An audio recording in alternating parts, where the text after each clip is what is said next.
1990లో launch అయిన దగ్గర నుండి హబుల్ టెలిస్కోప్ ఎన్నో అద్భుతమైన ఇమేజెస్ తీసింది. హబుల్ పంపిన ప్రతి ఒక్క ఇమేజ్‌కి దానికంటూ ఒక ప్రత్యేకత ఉంది. దానికంటూ ఒక స్టోరీ కూడా ఉంది. బట్ వీటన్నిటిలో మనుషులకి ఎప్పటికీ ప్రత్యేకమైన హబుల్ తీసిన ఇమేజ్ ఒకటుంది. అదే 1995లో తీసిన హబుల్ డీప్ ఫీల్డ్. ఇదే ఆ ఇమేజ్. ఈ ఒక్క ఇమేజ్‌లో మన విశ్వం యొక్క చరిత్ర అంతా కనిపిస్తుంది. ఈ రకంగా ఏకంగా విశ్వం యొక్క చరిత్రను మొత్తం తెలియజేసే ఇమేజెస్‌లో ఇది హిస్టరీలోనే మొట్టమొదటి ఫోటో. ఈ ఫోటోలో నక్షత్రాలు కాదు, ఏకంగా గ్యాలక్సీలే కనిపిస్తున్నాయి. 1 కాదు, 2 కాదు, ఏకంగా కొన్ని వేల గ్యాలక్సీస్ ఈ యొక్క ఫోటోలో ఉన్నాయి. అంత ప్రత్యేకమైనది ఈ ఇమేజ్. బట్ ఇలాంటి ఫోటోస్ తీయడం అంత ఈజీ కాదు. అసలు ఇలాంటి ఇమేజ్ వస్తుందని హబుల్‌ని పర్యవేక్షిస్తున్న శాస్త్రవేత్తలు కూడా ఊహించలేదు. అసలు ఈ ఫోటో ఎలా తీశారు?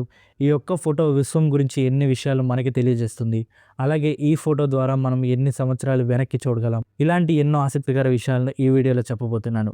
వీడియో చాలా ఇంట్రెస్టింగ్‌గా ఉంటుంది. సో ఎక్కడ స్కిప్ చేయకుండా చివరి వరకు చూడండి. ఇక ఆలస్యం చేయకుండా వీడియోలోకి వెళ్ళిపోదాం.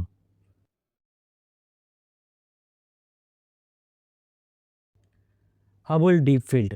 ఈ అబ్జర్వేషన్ నిజానికి అనుకోకుండా తీసిన ఒక ఇమేజ్. అంతేకాదు ఈ ఇమేజ్ వేరే అబ్జర్వేషన్స్‌తో పోలిస్తే కొంచెం డిఫరెంట్ ప్రాసెస్ ద్వారా తీసిన ఇమేజ్. సో ఈ అబ్జర్వేషన్ నిజానికి అసాధారణమైనది. ఇలాంటి ఒక అబ్జర్వేషన్ వస్తుందని కూడా సైంటిస్టులు ఊహించలేదు. ఆస్ట్రోనమర్స్ విశ్వంలోని ఆబ్జెక్ట్స్‌ని అబ్జర్వ్ చేయడానికి ఈ టెలిస్కోప్స్‌ని వాటి వైపు పాయింట్ చేస్తారు. ఉదాహరణకు ఇప్పుడు మనకు సూర్యుడి యొక్క అబ్జర్వేషన్ కావాలంటే టెలిస్కోప్‌ని సింపుల్‌గా సన్ వైపు పాయింట్ చేస్తే సరిపోతుంది. ఈ రకంగానే మనం సోలార్ సిస్టంలోని గ్రహాల యొక్క ఎన్నో అబ్జర్వేషన్స్ చేశాం. ఇలా ఒక తెలిసిన ఆబ్జెక్ట్ వైపు పొజిషన్ అయ్యి ఈ టెలిస్కోప్స్ ఇమేజెస్‌ని క్యాప్చర్ చేస్తాయి.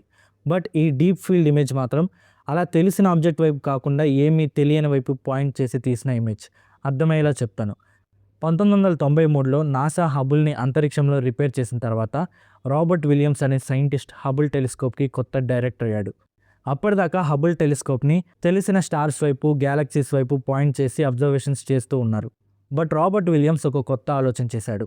రాబర్ట్ విలియమ్స్ ఇలా అంతరిక్షంలో మనకి కనిపించే వాటి వైపు కాకుండా మన అంతరిక్షంలో ఏమీ లేకుండా చీకటిగా ఉన్న వైపు పాయింట్ చేసి అక్కడ ఏముందో అబ్జర్వ్ చేయాలని ఒక ఆలోచన చేశాడు. ఇది చాలామంది ఆస్ట్రోనమర్స్‌కి చాలా వింతగా అనిపించింది. ఎందుకంటే ఈ ప్రాసెస్ ఒరిజినల్‌గా హబుల్ తీసే ఇమేజ్ ప్రాసెస్‌కి కంప్లీట్ ఆపోజిట్. సో చాలామంది సైంటిస్టులు ఇది జస్ట్ వేస్ట్ ఆఫ్ టైం మాత్రమే అని కొట్టిపారేశారు. నిజానికి ఇదొక టెస్ట్. హబుల్ కొన్ని వందల కోట్ల కాంతి సంవత్సరాల దూరంలో ఉన్న గ్యాలక్సీలను అబ్జర్వ్ చేయగలదా లేదా అని తెలుసుకోవడానికి చేసిన టెస్టే ఇది. అప్పటికే హబుల్ టెలిస్కోప్ న్యూస్ పేపర్లో ఒక పెద్ద జోక్ ఐటెం. హబుల్ని రిపేర్ చేసినప్పటికీ నాసాకి ఆల్రెడీ జరగాల్సిన పరువు నష్టం జరిగిపోయింది. సో అలాంటి టైంలో ఇలాంటి ఎక్స్పెరిమెంట్స్ చేయొద్దని చాలామంది సైంటిస్టులు సలహా ఇచ్చారు. బట్ ఈ అబ్జర్వేషన్ చేయడానికే రాబర్ట్ విలియమ్స్ ముందుకెళ్లాడు. దీంతో 1995లో ఈ అబ్జర్వేషన్ చేయడానికి ప్లానింగ్ మొదలుపెట్టారు.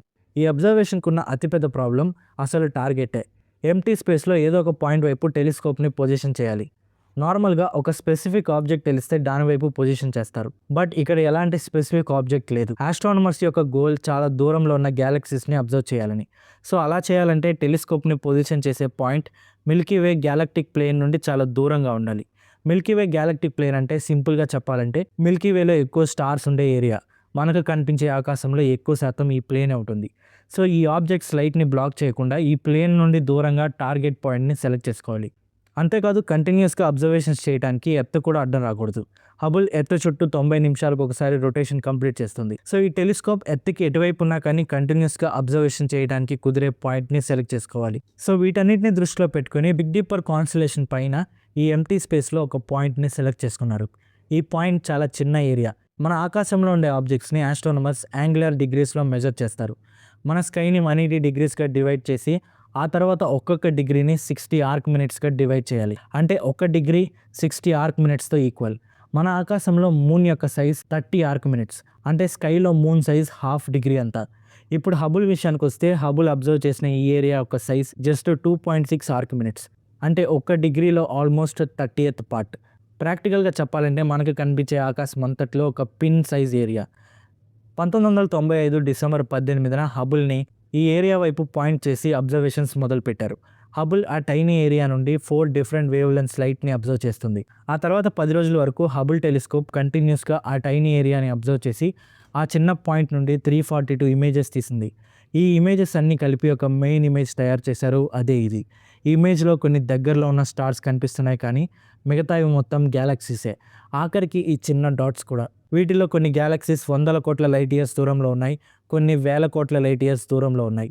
ఈ గ్యాలక్సీస్ నుండి లైట్ కొన్ని వందల కోట్ల సంవత్సరాల నుండి ట్రావెల్ చేస్తూనే ఉండి హబుల్కి చిక్కాయి. సో ఈ లైట్ని బట్టి ఫామ్ చేసిన ఇమేజ్ వందల కోట్ల సంవత్సరాల క్రితం ఆ ఆబ్జెక్ట్ ఎలా ఉందో అలా చూపిస్తుంది. సో అందుకే చాలా దూరంలో ఉన్న గ్యాలక్సీస్ ఈ ఇమేజ్లో ఎవల్యూషన్ పీరియడ్లో ఉన్నట్లే కనిపించాయి. కొన్ని గ్యాలక్సీస్ అయితే 12,000 కోట్ల లైట్ ఇయర్స్ కిందట అవి ఎలా ఉంటాయో అలా కనిపిస్తున్నాయి.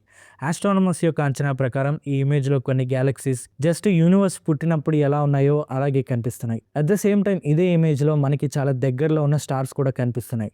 సో ఇవి జస్ట్ 10 to 20 ఇయర్స్ క్రితం ఎలా ఉన్నాయో అలా కనిపిస్తున్నాయి. మరికొన్ని మరింత లేటెస్ట్గా ఎలా ఉంటాయో అలా ఉన్నాయి. సో ఒకే ఇమేజ్లో ఇన్ని రకాలు, ఇంత టైం డిఫరెన్స్ ఉంది. ఈ ఇమేజ్ని ప్రాక్టికల్గా మాట్లాడుకోవాలంటే ఈరోజు మనకి ఉన్న లేటెస్ట్ సిటీస్ దగ్గర లేటెస్ట్ టెక్నాలజీస్ ముందు డైనోసార్స్ నిలబడి ఫోటో దిగితే ఎట్లా ఉంటుందో అలా ఉంటుంది. సో ఈ ఇమేజ్ ఒక టైం మిషన్. విశ్వం యొక్క పుట్టుక నుండి ఇప్పటిదాకా టైంలో జరిగిన ప్రతి ఒక్క దాన్ని ఈ ఇమేజ్ చూపించింది. హబుల్ డీప్ ఫీల్డ్ తీసిన 2 ఏళ్ల తర్వాత 1997లో ఇలాంటి మరొక ఎంటీ స్పేస్లోనే మరొక ఇమేజ్ తీశారు. అదే ఇది. ఈ ఇమేజ్ పేరు హబుల్ డీప్ ఫీల్డ్ సౌత్. ఈ 2 ఇమేజెస్ చాలా విషయాలు ఆస్ట్రానమర్స్కి తెలియచేశాయి. వాటిలో మొదటిది స్టార్స్ ఫార్మేషన్. ఇమేజెస్ స్టార్స్ యొక్క ఎర్లీ స్టేజెస్ని రివీల్ చేశాయి. స్టార్స్ ఎలా పుడతాయి, ఎలా చనిపోతాయి, ఇలాంటి చాలా విషయాలు ఈ ఇమేజెస్లోని ఎర్లీ స్టేజెస్లోని స్టార్స్ని బట్టి స్టడీ చేశారు. వీటితో పాటు స్టార్స్ ఫార్మేషన్ యూనివర్స్ స్టార్ట్ అయినప్పుడుతో పోలిస్తే ప్రజెంట్ టైంలో చాలా తగ్గాయని కూడా ఆస్ట్రానమర్స్ కనిపెట్టారు. ఇక రెండవది గ్యాలక్సీ ఫార్మేషన్. గ్యాలక్సీస్ ఫార్మేషన్ స్టేజ్లో ఉన్నప్పుడు డిఫరెంట్ షేప్స్లో ఈ ఇమేజ్లో కనిపించాయి. ఆ తర్వాత ఇవన్నీ టైంని బట్టి పర్ఫెక్ట్ గ్యాలక్సీ షేప్లోకి మారిపోయాయి. ఈ గ్యాలక్సీ ఫార్మేషన్ని ఈ ఇమేజెస్ రివీల్ చేశాయి. జస్ట్ గ్యాలక్సీసే కాదు, విశ్వం పుట్టిన తర్వాత గ్యాలక్సీస్ ఎలా ఏర్పడ్డాయో కూడా స్టడీ చేశారు. ఇక మూడవది యూనివర్స్ ఎక్స్పాండింగ్. మన యూనివర్స్ ఎక్స్పాండ్ అవుతూ ఉందని సైంటిస్టులు ఎన్నో థియరీస్ని పబ్లిష్ చేశారు. వాటిని ప్రూవ్ చేసింది ఈ ఇమేజ్. వీటితో పాటు ఇంకా ఎన్నో సైంటిఫిక్ కాన్సెప్ట్స్ని ఈ 2 ఇమేజెస్ రివీల్ చేశాయి. జస్ట్ ఇవే కాదు, హబుల్ ఆ తర్వాత మరిన్ని అద్భుతమైన ఇమేజెస్ తీసింది. సో వాటి గురించి నెక్స్ట్ వీడియోలో తెలుసుకుందాం. వీడియో నచ్చితే లైక్ చేసి సబ్స్క్రైబ్ చేసుకోండి. మళ్ళీ కలుద్దాం మరొక ఇంట్రెస్టింగ్ సైన్స్ వీడియోతో. Thanks for watching.